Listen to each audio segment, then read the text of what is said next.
Namaste, Hare Krishna. Poštovanje svima, good evening.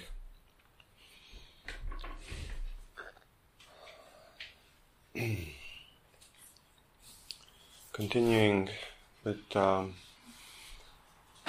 life in between the dream and reality state.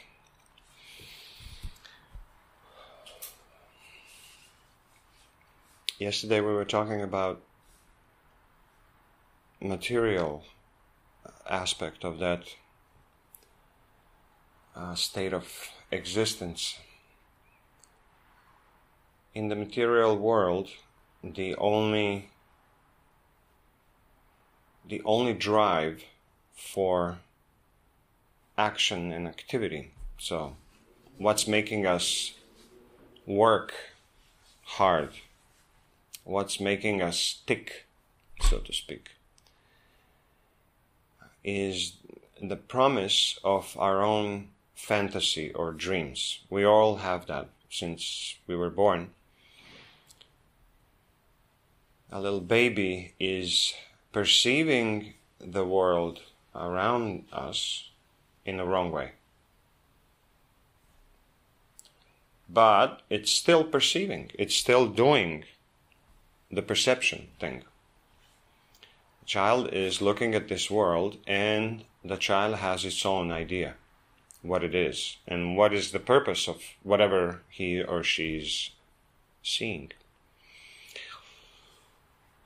And from the very childhood, it is stated in the Vedas that children are born with the innate affliction, so to speak, disease, which is, I want to enjoy this world. We don't think that that's something wrong, that there's something wrong with that. But if we really think there's nothing wrong with that, like everybody deserves to be happy, then why do we forbid so many things to children? Why do we say no so many times? They want to be happy, they have an idea how to be happy, and then we say no. Right? And then, they cannot understand. Why are they denied the enjoyment in their own fantasy, in their own perception? I want that, I want that, oh, I want that. And you say, no, that's not good for you. So a child cannot even understand the language that we use to express why is it not good for you. We just have to say, no. Right? And what do they say? But I want it. Why? Because it sounds good in my head.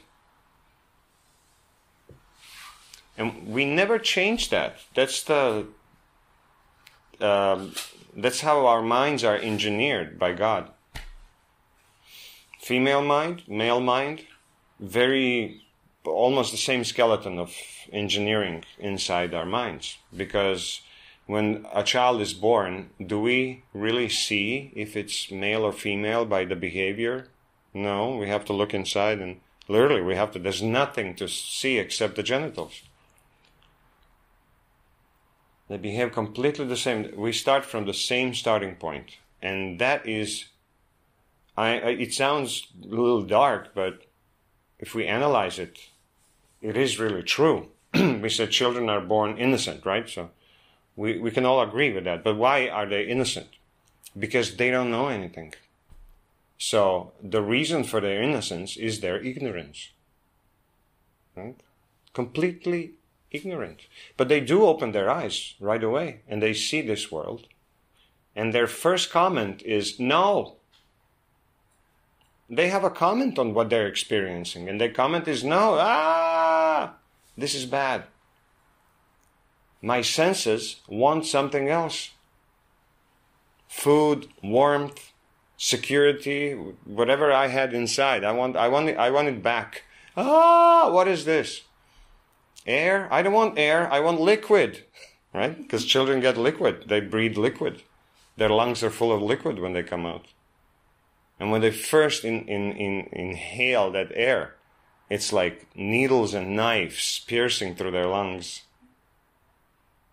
And we go like, oh, and they go like, ah.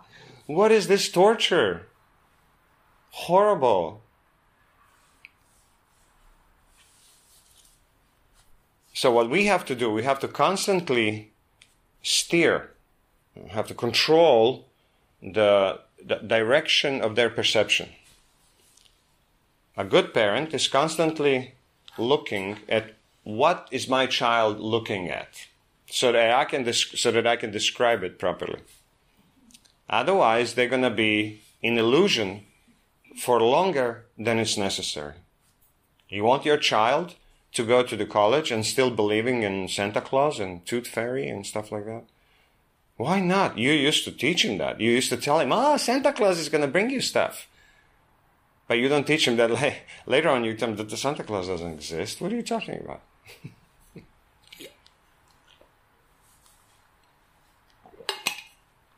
So in certain sense, we have to cater to their illusion. We have to support their illusion until they outgrown it, until they're ready to hear what's real. And what do we do then? We break their hearts. Ah! And you do it voluntarily.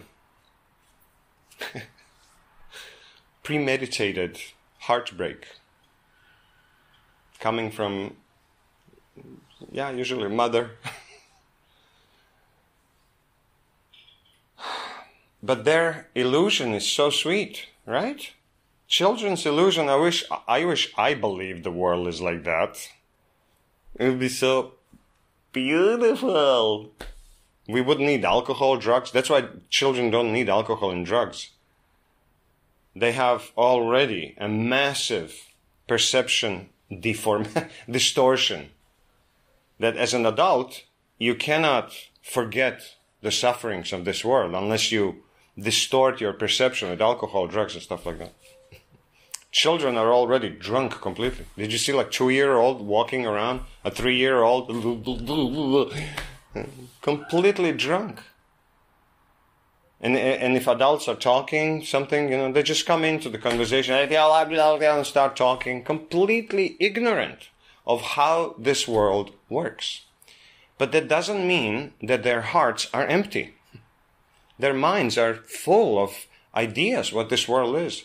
And we would probably cry every day if we would really know what they're seeing. We would go, oh, no, that's not how the world is.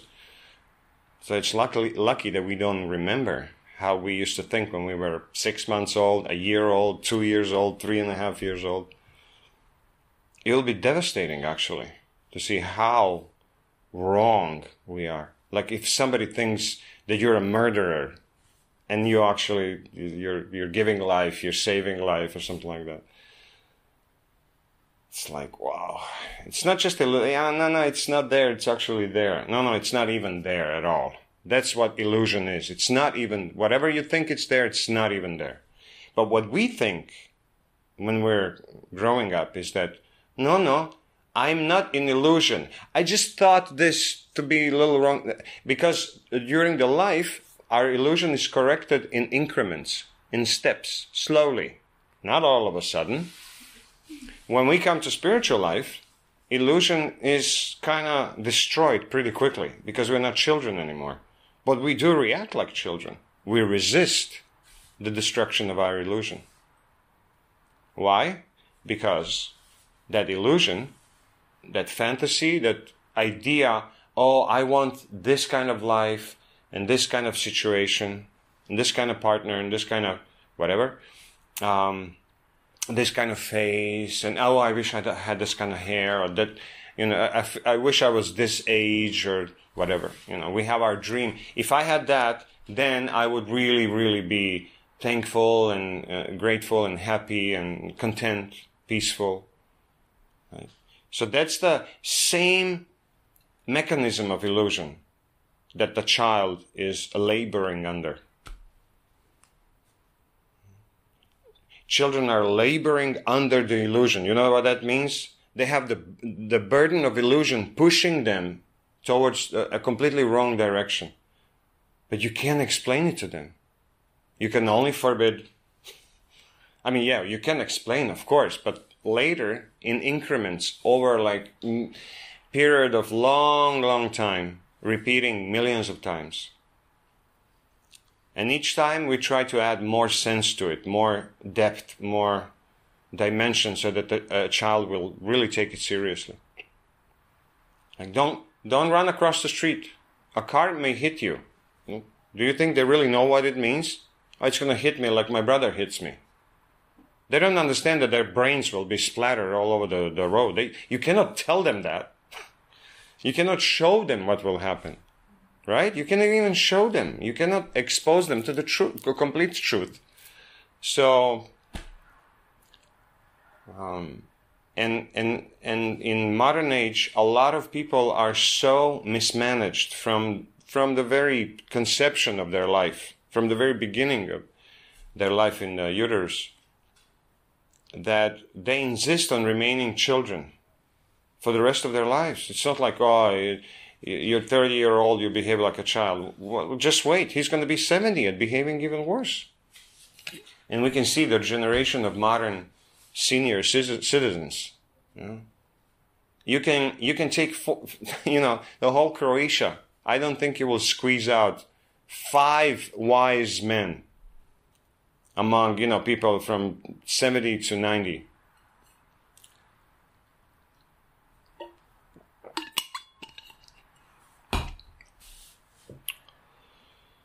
So why? Because that burden of illusion is pushing us in the wrong direction.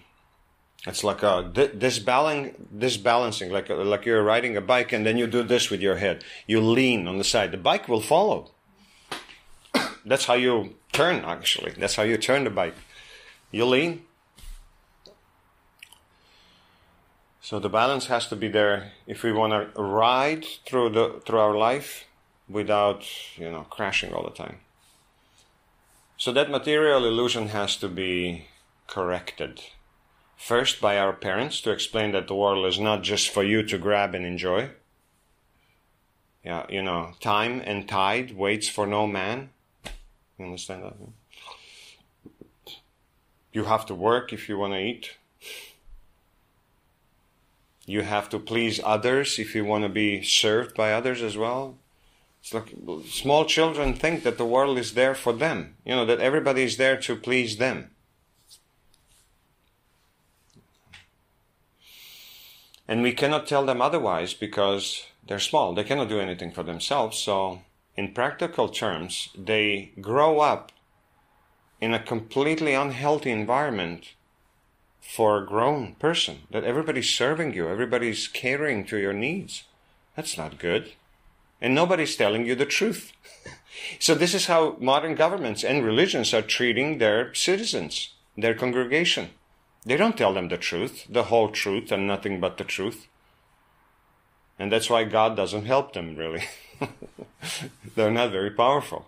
They don't have power over people's hearts, really. Not as much as they used to in certain times in history. People really loved God. People really were loyal because they felt that from the depth of their heart. They knew God to a certain extent. And church was just like a pivoting point, or maybe a base point from which everybody can hang, like a pillar that everybody can lean on when they're in difficulty. A place where we all gather, so it's nicer, to worship and all that. Now they lost all that, so they only rely on financial power. So that's why Vatican is the strongest, most powerful bank in the world. And it's really nothing else but a banking institution. Well, that's the only way they can rule now. They used to rule through the heart. That's how a man is ruling over his wife, through the heart. That's why a woman wants to be ruled. That's how a woman also rules over her husband, through his stomach. Yeah. And he'll do it gladly. And she will do it gladly. Follow and obey and submit and serve. Then we don't even notice that we do that. We call these activities in a different way. So that illusion has to be dispersed. It has to be explained. We have to know when we are actually endeavoring in illusion. So the illusion is pushing you towards a certain goal.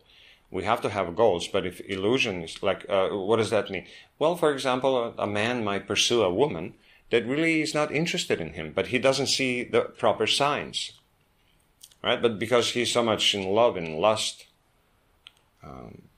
he will invest so much energy, and then even if he gets her or she gets him, whatever, 3 years down the line, divorce, suffering, all that. So why all this endeavor? So that you can get hit in the stomach? Why all this endeavor? So many years you could have invested in a different person so you can get actual results. That's why we do things in material world, so that we can get some results. There's nobody that does things for free or without expectations. There's no such thing. There's no such thing. And people who say, no, I do it out of... No, I don't... Well, you can say that. I might nod my head like this, but I don't believe it. And that's not cynicism. That's just common sense. When you deal with people, then you'll learn. That kind of trust is not justified. People are not perfect. They will follow their own fantasy and illusion, not yours.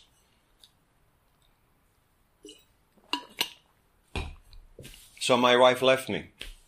Yeah, sure. She has her own illusion and fantasy that she's following. And I'm not part of it anymore. And if a habit is there to follow our own feeling, plans, imagination, dreams, stuff like that, then what happens is that, like, if we don't want to follow a spiritual master or a leader or mentor, then what Krishna does through the heart, he narrows our perception. You don't need to see a lot, because you're just following yourself. You should only see what you want to see. That's how you can follow. Otherwise, you're constantly confused and then, indecisive. Well, maybe this, maybe that. Well, Krishna makes it easy, so you don't lose your mind. If you cannot make any decision in life, you'll die of starvation and who knows what. So Krishna narrows our perception, and he can expand it next day. We decide to see through the eyes of superior eyes, superior perception.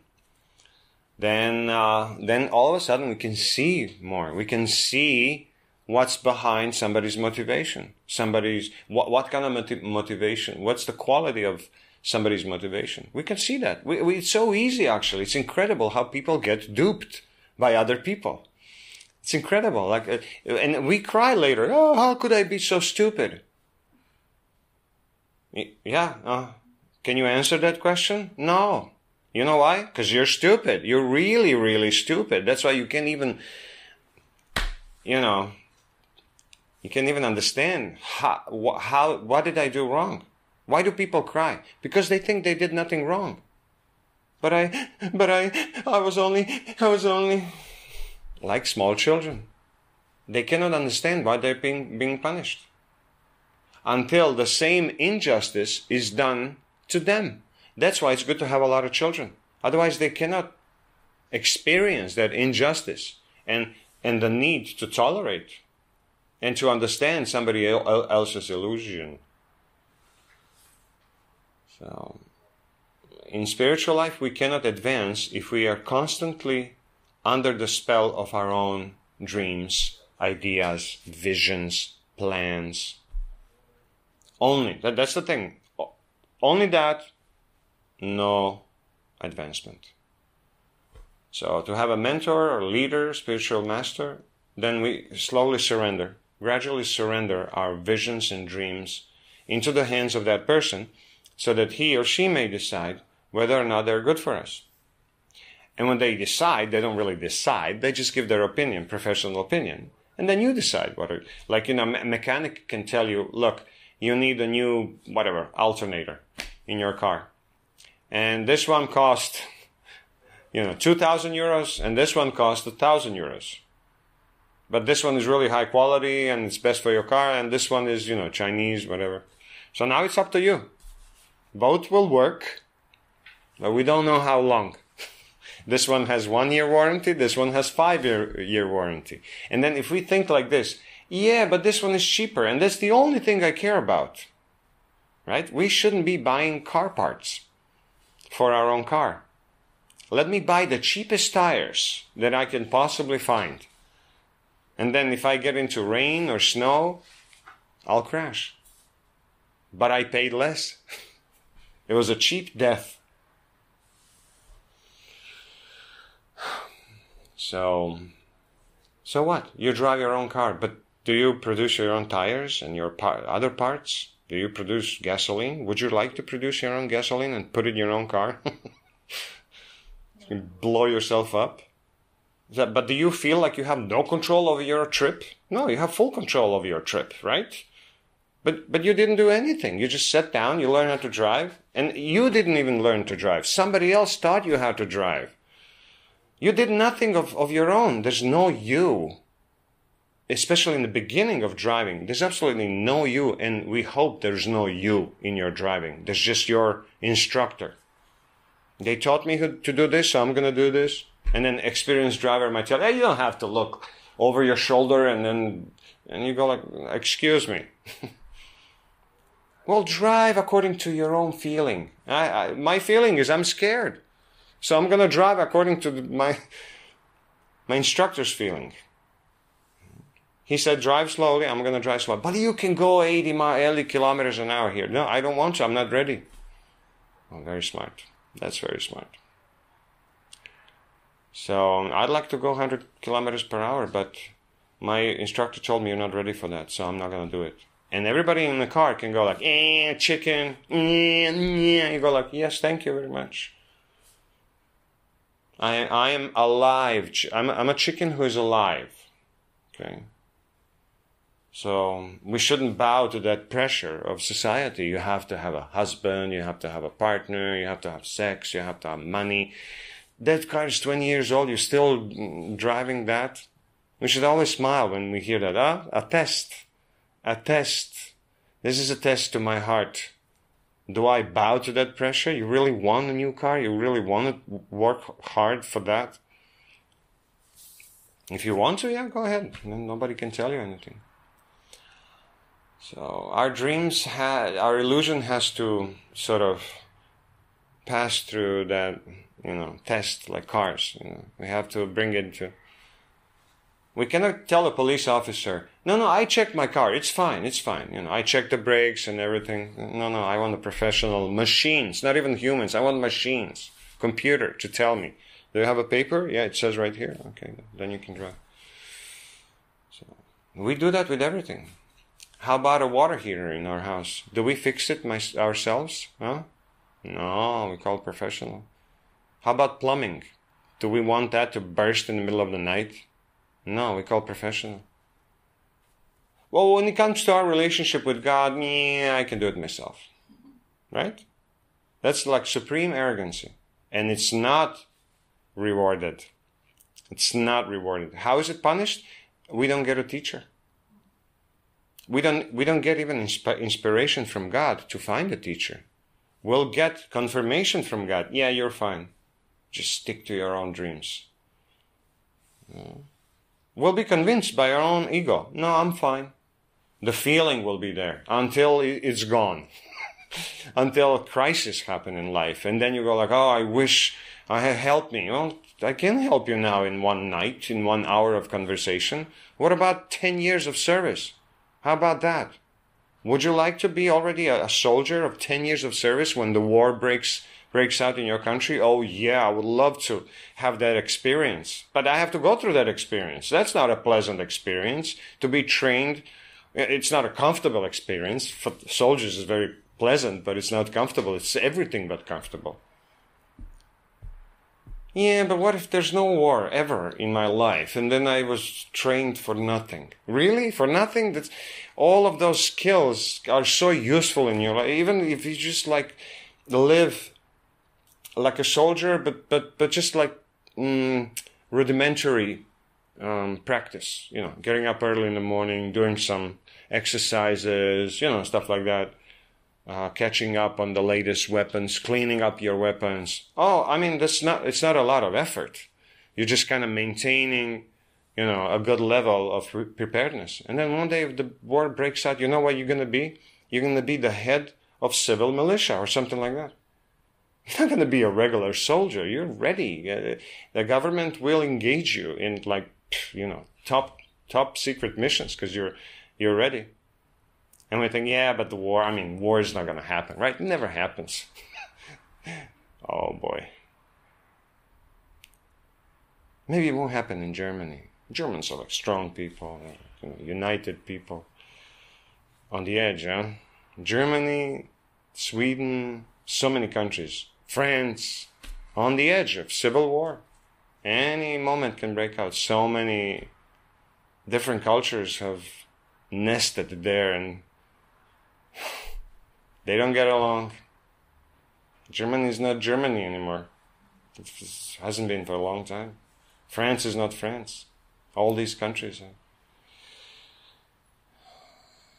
They gave in to that weak dream that we can all live in the same house together. In the Vedic system, even husband and wife has to have their own chambers. I mean, they can sleep together, sure, but they have to have their own.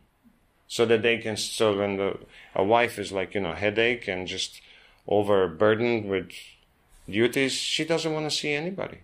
She'd like to be alone, especially when she's in her period. She likes to be alone.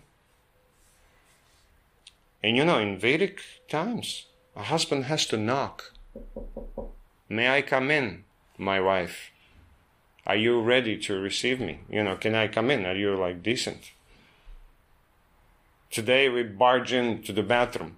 You know, I'll just brush my teeth. You go ahead. Finish your business.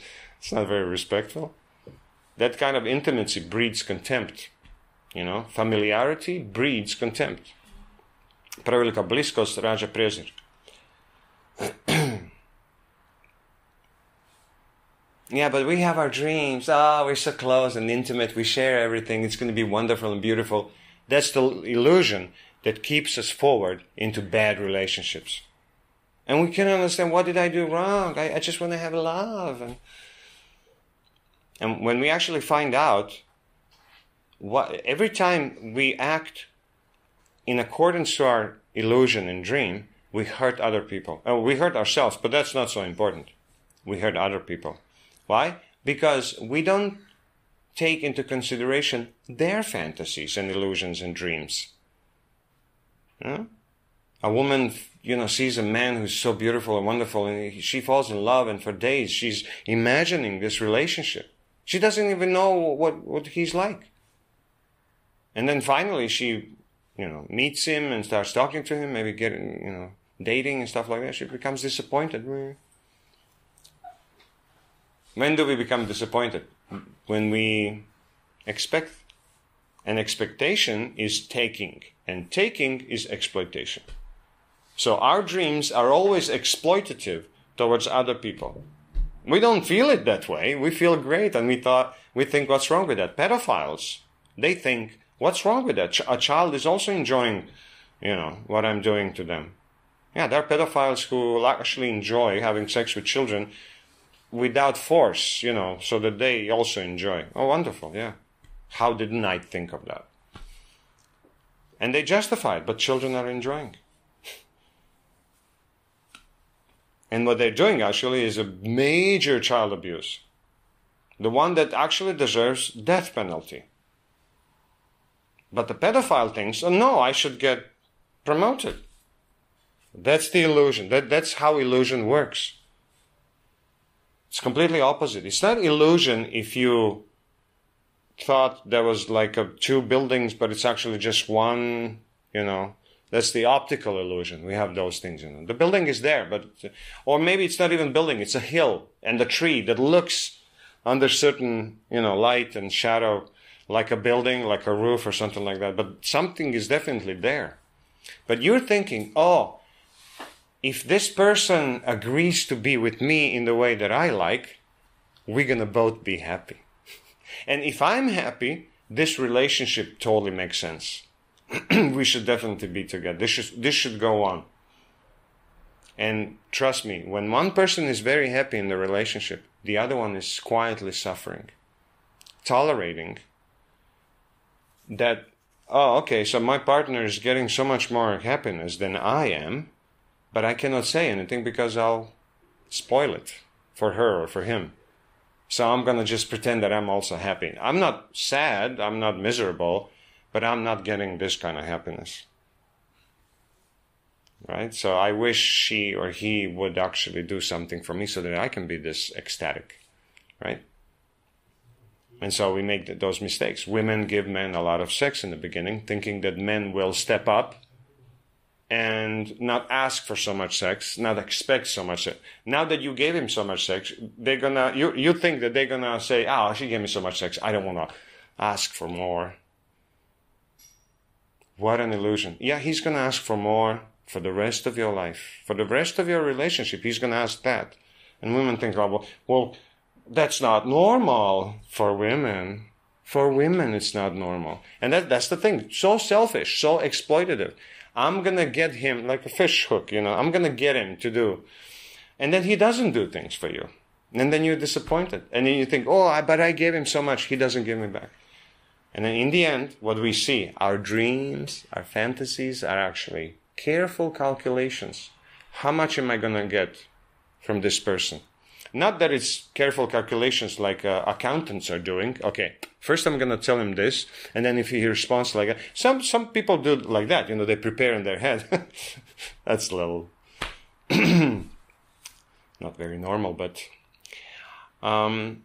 if we analyze later what happened in that kind of relationship, if we analyze it from the spiritual point of view, we can realize, oh my God, what were you thinking?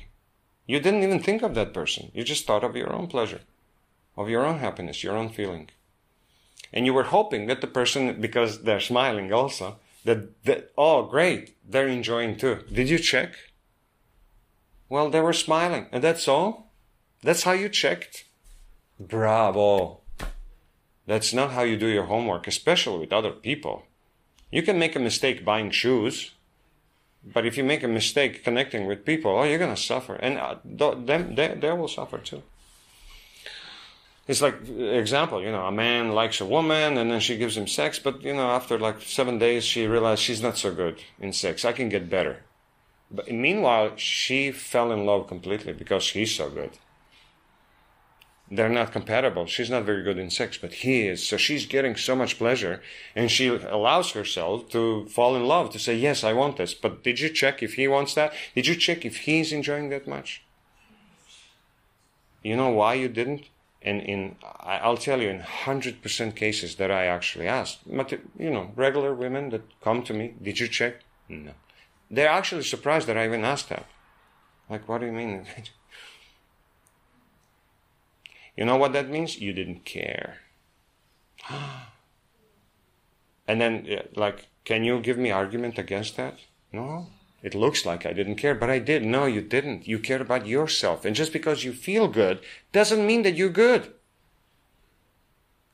So we have to be actually more scared of good feelings, pleasures, than actually pains. Pains definitely tell us that we're doing something wrong, but pleasure doesn't tell you anything. Really, no truth comes from it right away. That's how we poison animals. We put some poison in good smell and that's it. They're done. We can poison children like that, right? Just throw some candies on the floor that it's poison and they'll all get killed. They'll all get murdered. Why? Because when a man throws candy, they think, oh, right? Wonderful person. That's the danger of that illusion. So you have to get out of it. And that's why we tell people, don't accept anything from anyone. So then children have to become less innocent at that point, right? Oh, the world is not all good. But do you want to tell that to your children? No, I want to tell my children that the world is beautiful. And everybody is good like I am, like your mother and your father. Everybody's just one. I wish I can tell them that, but I cannot. It would be a horrible mistake. It would be actually intellectual and emotional abuse that will actually give results later.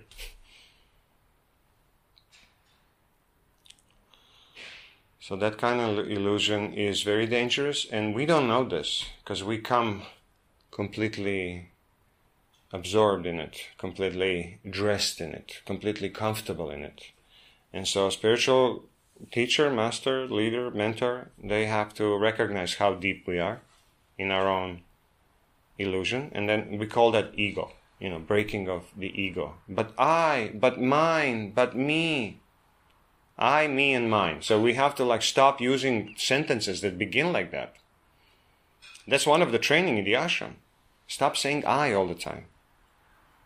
Did you notice that you constantly say, I think, I mean, I, this, me, to me and mine? And you go you completely feel ashamed at that moment. No, I didn't. Yeah, but you do. And then you realize that you have to actually endeavor. You have to work hard with your mind to avoid those sentences. And then there was a training. Don't talk about yourself at all. Unless you really need something, Don't talk about your past. Don't talk about your feelings. Try not to. Try to talk about other people. And then we see, oh my God, this takes planning. Because as soon as I open my mouth, it's just me, without noticing. We talk about our experience, our desires, our thoughts and feelings. You know why? Because we got nothing else going on inside our noggin here. We have nothing else going on. And that's the problem. Without proper training, we're just like children, imagining, candy falling from the sky, and just everything is super duper. So, once we get over that illusion, once the spiritual master blesses us with the right knowledge and experience through regular practice and asking questions and getting corrected and criticized often and regularly, constructive criticism. Like when we are learning how to drive a car, right? They're criticizing us all the time. No, not like that, like this. No, not like that, like this. And we're okay with that because they're saving our life. So at least we should understand that if I manage to connect with this advanced person, oh boy, I'm going to get so much benefit, but I have to connect. Otherwise, there's not going to be a transmission of knowledge. Krishna says, I won't allow it. I will not allow it. No matter what you hear from that person, you will remember nothing. You will be able to use none of that if you don't take the knowledge the way I tell you.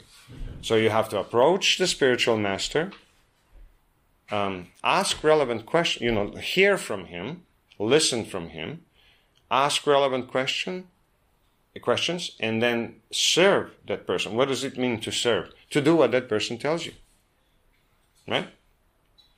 So, yeah?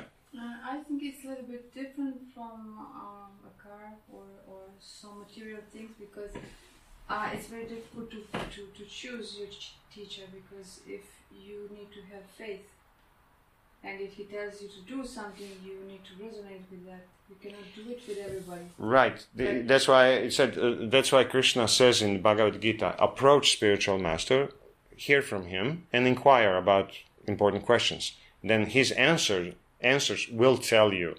Krishna will tell you in the heart, yes, this guy knows what he's saying. This guy can explain to me the way I need to understand.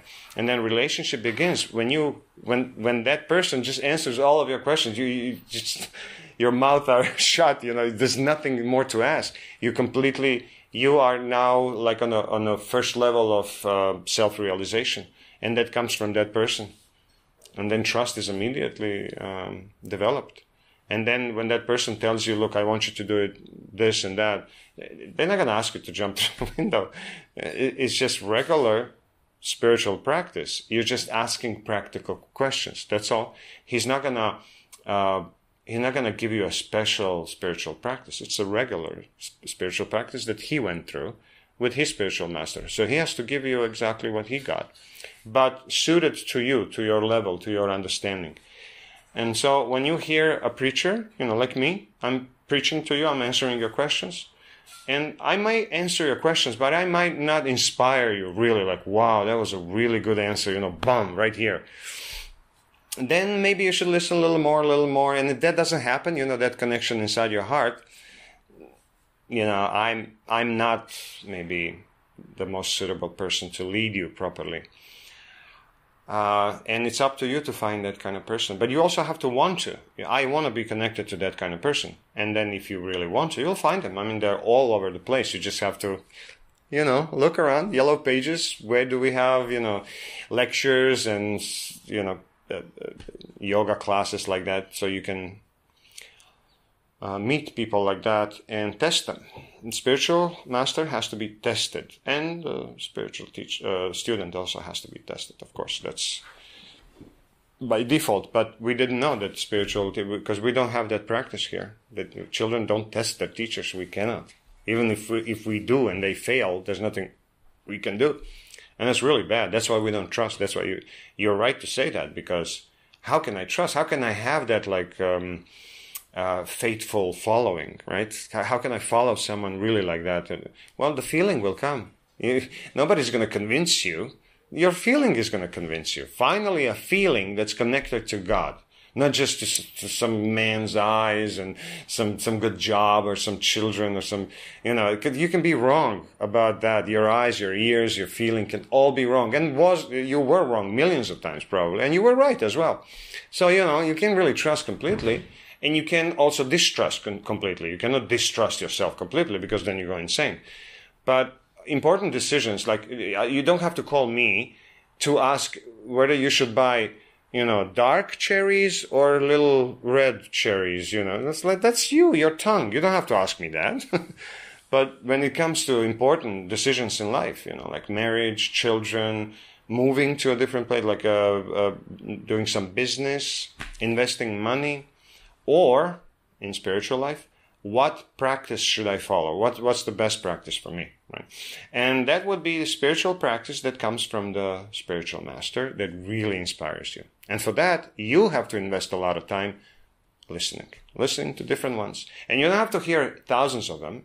No, that doesn't work like that. Usually it's going to be the first one that you really seriously hear. It's going to inspire you, and then maybe another one, and then you'll see, if nothing shows up that it's better than this, you're going to stick to that. That's how it works. Until then, you're not going to be very convinced. You're going to hear, but you're not going to be very convinced that you should really follow like that. And no spiritual leader will actually ask that of you. You actually have to ask it of me. Can you please lead me? And then we'll go, are you sure? Can you follow? Yeah, well, I can. I really want to. Please engage me in spiritual practice, in spiritual life. Okay, and then we talk about it. Then I ask, what's your situation in life? Are you married? Do you have children? Do you have debts in life? Do you have obligations that tie you down?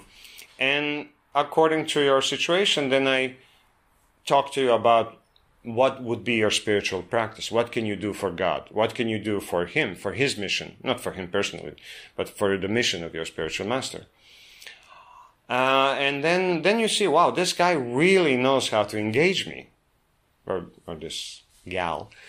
And I'm really happy in my practice and in my material life. I mean, it's not always easy, but I see that I'm going in the right way. I'm advancing. So listening to the advice of that preacher, you advance. Your eyes open more, your perception widens, you see things. And if you apply his advice, you actually get really good results.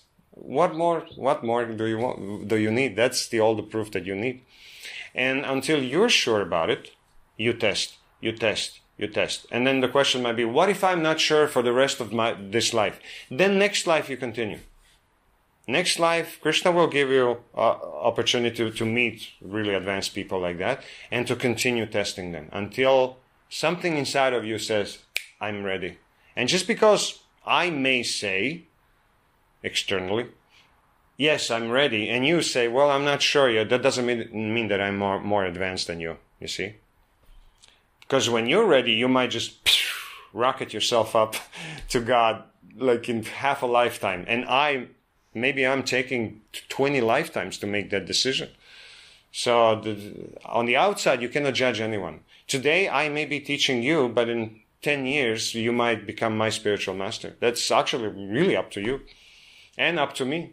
If I stay where I am and you advance quickly, then later on in life, I'm going to see, wow, this Valentina, this Valentina, I used to sound like this, but I'm an idiot now. I should really ask her advice. That's how it works in spiritual life. There's no like, I used to be your mentor. Who are you to advise me? No, there's no such thing. There's really that feeling of that you need somebody's advice, and you recognize a person that's more stable than you, more knowledgeable than you, more surrendered than you, and you follow them. It's so natural, actually. But it's up to you to look for them. If you just sit home and wait for a spiritual master to show up, it's never going to happen. That means that you don't have a strong desire. And, material life will do its, effect on you. Sooner or later, in one of the lifetimes, we're going to say, I'm tired of this. I'm sick and tired of this world. And you might be a rich person in that life, and people will say, what's wrong with you? What's wrong with your life that you're sick and tired of it? Well, many rich people concluded that. This is not life. There's no happiness here. Wow, how come? You were never poor, you were never, abandoned and unsuccessful. How can a rich person ever decide or conclude that this life is meaningless? You can make it meaningful in so many ways. A poor person will think, right? Oh, if I had so much money, my life would be so much fun. So, yeah. And then when that illusion is dispersed, then there's another illusion. So the main illusion is that everything depends on me. If I don't do this and that, or everything depends on her and like on external things, but it doesn't. Everything depends on Krishna, who is within our heart. And once we, through following bona fide spiritual master, teacher, we actually first develop a faith in him or her, and then in God. Through that person, because that person doesn't want really for you to be attached to him as a person, because I'll die one day, or I may fall down. Material world may pull me down and I lose this position, I abandon it, I stop being a preacher, or I become a materialist again. You're all safe. You just continue following somebody else. Forget me. Okay, I decided to quit. That doesn't mean anything for you. You just find somebody else who inspires you. It doesn't have to be the same way, but good enough for you to move forward. So we can decide to be advanced or to be not so advanced. When we after a while, we develop that faith that even though my spiritual master and my mentor is not always here to answer my questions and to help me, at one point he won't be here at all for the rest of my life, right? They die, and now you don't have that kind of leadership anymore. And not only that, but by the time our mentor goes away, we already have a whole bunch of people depending on us. And then you become that. Then you become the person that everybody, looks up to and asks for advice. But you never feel ready for that. We never feel ready for it. We're actually pushed into that. Krishna pushes us into that. Now you're the best in the crowd. You have to now do the work. And we go, do I have to? Because I don't feel qualified. I still have so many problems. Yeah, but not as many as these people. And then you look at it and you go like, yeah, I guess maybe that's true. Oh God, now I have to be something that I don't want to be. I want to be a follower, not a leader. Leader is like, who's going to lead me? Well, by this time, you already have that leadership in the heart. That Krishna is leading you. He gives you that information in your heart, what you should do in a certain moment. We have to get to that point. That in whatever situation is coming to us, or it's already here, and we have to face it and deal with it, we might not feel prepared for that, or we don't know what to do exactly, what to say exactly. A surrendered devotee is thinking, whatever comes, I'm going to take it. The worst case scenario is that the death will come. Okay, I'm going for an interview for a new job, and the worst case scenario is that I die. Right? Somehow I die. Okay, can you get ready for that? Sure you can. With the spiritual knowledge and leadership, that's the first thing you have to get ready for. And that's that I'm not this body, that I'm spiritual soul. And that one day I'm going to leave this body and it's going to be okay. There's not going to be darkness, it's going to be something else. And so if I can accept, leaving my body, then being a little ashamed in my body, embarrassed, defeated, crushed, then we go like, so what? That's also part of the emotion. I want sunshine right now, but clouds are also fine. Rain is also fine. I can deal with that. Right? Maybe I didn't bring long sleeves, and when I get out now, it's going to be a little chilly in the car. I can survive that. People, I can survive that. It's not a big deal. So also, if somebody says, yeah, you're an idiot, or look at you, you look horrible, you're like, yeah, I'm not going to resist this feeling. I'm not going to invite it. I'm not going to resist it. I'm just going to, absorb it. It's fine. I can feel shame a little bit. Okay. Laugh at me. Yeah, I'm an idiot. And sometimes people praise us. We also have to tolerate that. Yeah, people praising me now, I feel good, but, how long is that going to last? And is that really genuine? Is that really honest? So we are not fooled by the emotions anymore. We feel them, sometimes even stronger. A really spiritual person feels really strong emotions. A lot of times sadness because of the situation around. And the inability to do something more.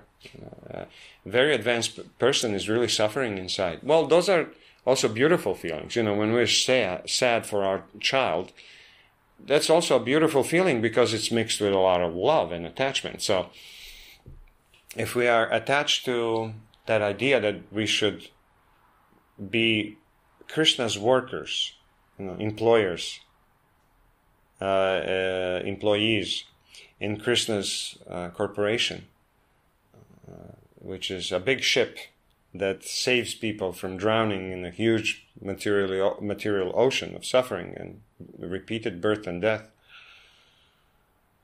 then it's not a problem to tolerate all kinds of conditions. Sometimes it's going to be a nice weather. It's going to be bonanza. How do you call that? Dead Sea. And it's going to be easy to pull people out. It's going to be like fishing in a barrel. It's easy. But sometimes it's going to be storm. And then that's when you actually have to save people most. That's when they're drowned. The most when it's crisis, war, really bad government. People are suffering. Poverty. That's when we have to actually attack disillusion more. And then it's really hard to imagine ourselves doing a lot of Mother Teresa type of work, But it's amazing that Krishna can put us in that situation so easily, so quickly, and make us completely successful without giving us the feeling that we did anything. It's like playing lottery, and winning. What did you do? Show me exactly what you did. I just circled some numbers. Oh my God, you're so expert in circling numbers. No, it doesn't work like that. It's just dumb luck. There's nothing to it. So, being successful or unsuccessful in this world it's not really up to you. It's up to your karma. There's so many people who are, like so many women who are beautiful and so unhappy and successful in their lives, in relationships. Well, how is that possible? And men who are so rich and all that, and Johnny Depp. Wow, what an example. So, what happens actually is that we don't really care about how things are going to happen for us. We just want to be useful. Krishna, just put me in a wonderful situation that I can help a lot of people. Somehow. Even if that means, washing pots in the kitchen. Well, if that kitchen is cooking food, spiritual food for a lot of people, yeah, I want to be there. I want to do that. Please engage me. But if we go like, yeah, I'd like to do things for you, but on my terms. And Krishna goes like, well, that's what you have, what you've been having so far. Your terms. How about my terms now? You've been living in this world on your terms, life after life, for millions and billions of lifetimes. How about we make one life? And that's not even the whole life. It's just a portion of it, you know. That we now go like, okay, let it be your will, you know. And then whatever it is, I'll accept it. If it's material success, we start building a temple, and then government comes and just tears it down and doesn't allow us to do. Okay, well, did we serve God while we were doing that? Yeah, that unsuccess is also successful service to God. And he arranged it that he obviously doesn't want a temple there or then at that time. So we're going to go like, okay, let's figure out how we can build it somewhere else. Krishna is obviously telling us not there. So in that way, a surrendered devotee is never really a loser. He doesn't feel that he is unsuccessful as long as he keeps trying to serve the Lord and his spiritual master to the best of his abilities and understanding. And then what happens is that a devotee, as he's surrendering more and more, that the inspiration for more surrender and less worry comes when we see that the less I worry, the better things turn out to be, the better results I get. So, but isn't that then putting God in your service? Then God is doing everything. You don't even have to think about how is money going to come for the next month's rent, you know? Isn't that like pushing things into God's hands? Yeah, that's the point of the faith, of any faith, to push everything into God's hands, because his hands are huge. Yours are... How much water can you keep here? Can you really drink this much water and be satisfied? No, your hands cannot quench your thirst. So that was my realization in 2007. Even though I knew that philosophy, I didn't do it until then all the way through, or not enough to notice it. And what I said when I healed my back, I said, God, I'll sleep under the bridge. I'll die of starvation. I don't care anymore. You manage my life. Oh, what a liberation. When you decide that. And when you're okay with the worst case scenario. You're like, because I don't want to live like this anymore. I don't want to worry anymore. I don't want to be in anxiety anymore. That's not spiritual life. Spiritual life is supposed to be bliss. So how about I give up all the anxiety? Let's see what happens. Okay? And if like for 6 months I'm living complete misery, okay, maybe I was wrong. Maybe I should then worry. Right? You know what happens? You'll never go back to worrying. And every time you worry, after not worrying, every time you worry, the same moment you get punched in the head. And you know what you say then? Thank you, Krishna. I don't know what happened here. For a moment, I started worrying like you don't even exist. Oh my God. Hit me again. Here. That's why Jesus says, turn the other cheek. Because God hit you. God always hits you. And pets you and rewards you and cares for you and kicks you in the butt and tells you you're an idiot through other people and situations. If we can recognize that, then we're constantly and completely protected. If I have my father next to me who will pull my ear when I'm bad and who will reward me when I'm good, I don't have to worry about anything. Maybe just learning what he wants, what's good for me through him. Like, okay, I won't do that. But we'll learn that. And then it's a beautiful feeling. Then we become a child again. But self-realized child, spiritual child. That's the, we never want to go back after we try that. What we realize at that point is that God is telling us, yes, it's okay for me to take care of you. Yes, it's okay for you to not take care of you. It's okay for you not to worry about you. Really? It's like, I'm not going to get punished or abandoned or destroyed or just, laughed at. But there you go now because you were stupid. You didn't think about yourself. No, Krishna wants you not to think about yourself. Try to see if you can think about the others. And to do that properly without going crazy, because that's what you do. That's what happens if you think only about the others, but not in a spiritual way. You go crazy. Even just about your children. Mothers go crazy just thinking about their stupid children who don't do things properly according to what she believes. It's proper. It's just, she's got a heart attack. She gets older quicker, and all these things. It's a torture. But like if somebody would tell you, if you don't worry about your children, if you just send them love, you're actually a better mother. If we could convince mothers mothers used to be convinced about that when women used to be religious, even more than men. They knew if I worry, something bad will happen. If I trust God, God will protect. And even if something bad happens, I know it's God's desire and my child deserved it. It's better for him or her. And then there's that faith, and then you see through life, okay, let me see how my life will turn out if I live like this. Then life becomes dream again. Then you actually live a dream because you don't have to worry about anything. You can relax all the time. You can dream your dreams without being disappointed. Because you're not expecting them to be realized. You dream your dreams and then our Father will deliver. Or not. But for that you need to proclaim yourself an idiot. I'm an ignorant fool. I don't know what's good for me, nor will I ever know really what's good for me. So I will always depend on the will of God. God, I want 1 kilo of ice cream tonight. And I come home, it's just a tiny little bit of ice cream. And then you go like, okay, now I know that you believe that this is better for me than what I think. I accept this. And by the way, thank you for giving me at least a little bit. You could have said no at all. Your liver is bad, your spleen is bad, your stomach is bad. You shouldn't eat ice cream at all.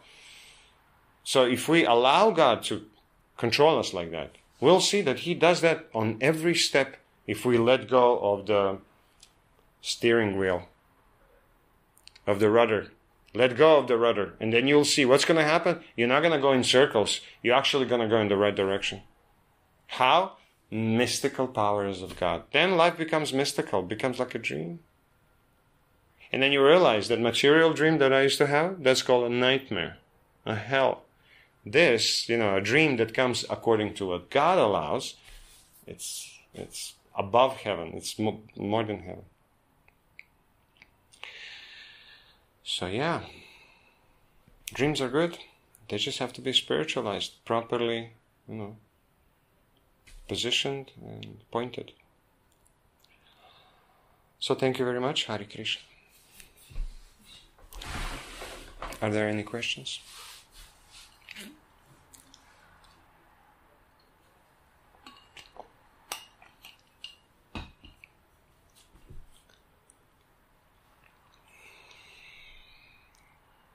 No?